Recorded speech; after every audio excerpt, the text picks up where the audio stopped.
Hey Fools, Brian Hinman here, analyst with Motley Fool Pro and Motley Fool Options.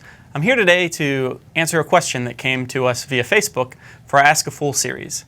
Andrew Sulak asks, should one consider incorporating derivatives into their portfolio? What percentage of net assets with respect to what age? And specifically talk about futures contracts and options. Andrew, this is a really great question. But I'm going to have to start at the beginning and go over a little bit, at least, so everyone knows what futures and options are and what we're talking about here. Now, futures and options are part of an asset class called derivatives. And that sounds fancy, it sounds complicated, but really it's not. It just means that these are assets that are really just contracts that derive their value, that's why they're called derivatives, from some underlying asset. Oftentimes a stock index or a commodity index or something like that. So nothing too fancy. Instead of owning anything directly, you are engaging in a contract to bet on the upside or downside of that index.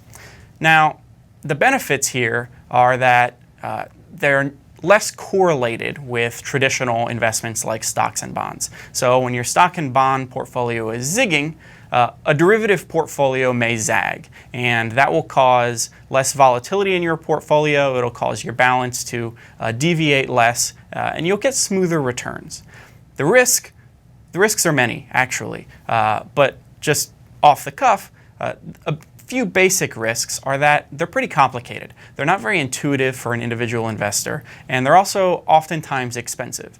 If you want to get into managed futures, you typically have to go through a managed futures fund. The fees and expenses are exorbitant oftentimes, and your money will be locked up for multiple years. So there is a big trade-off here when you're determining whether or not you want to enter into derivatives in your asset class. Now, you asked, what percentage of your assets should you put into derivatives? Well, I consulted the Fool's retirement expert, Robert Brokamp, and he gave me some basic guidelines for derivatives. Now, derivatives are part of the alternatives asset class, which also includes things like commodities and real estate. So remember, these percentages that I'm going to give you are just part of that broader class, not necessarily what you should be putting into derivatives by themselves. So the first category is if you are more than 10 years away from retirement. Robert Brokamp says that you could invest up to 10% into alternatives, and that means the other 90% basically in more traditional asset classes like stocks and bonds. Now, if you're closer to retirement, within 10 years of retirement, you want a little bit less in derivatives, up to 8% or so. And finally, if you're in retirement, Robert Brokamp suggests that you only put up to 5% into alternatives, including derivatives.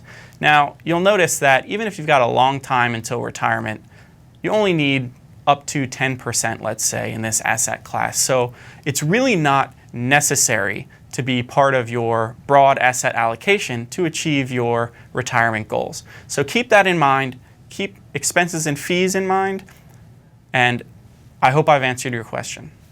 Fool on.